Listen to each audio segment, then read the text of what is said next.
kuanzia leo majukumu mama unayaanza, majukumu ya ndoa unayaanza leo, si ndio? Hicho ni kisu. Tafsiri yake wewe ndiye ambaye unatakiwa kuwa unamtengenezea baba chakula. Hakikisha kazi yako ni kuprovide pale nyumbani, ni kumsupport ili mama apike chakula kizuri. Lazima wewe uache dolali pale mezani, si ndio? Sasa nataka keki hii mtaikata mara 3, lakini wakati mnaikata keki mara 3, hicho kisu mtanyanyue juu. Mimi nitahesabu kuanzia 10 mpaka namba 1. Alafu ninyi mtashauriana mnataka watoto wangapi kwenye ndoa yenu. Kama ni 10 mtakata kwenye namba 10. Kama ni 9 mtakata kwenye namba 9. Kama ni 1 mtasubiri mpaka msikie 1, sawa?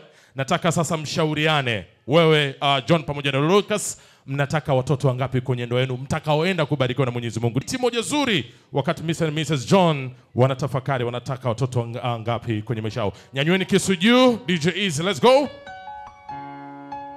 Nyanyua kisu juu. Nitaanza kuhesabu kuanzia 10 mpaka namba 1.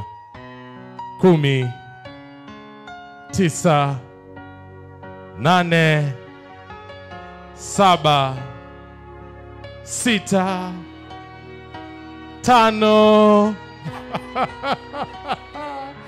4,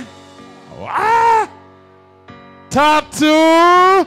Makofi tafadhali na vigelegele, ladies and gentlemen. Wow. Naomba mkate keki hiyo mara 3 ikiwa ni ishara ya Mungu Baba, Mwana na Roho Mtakatifu.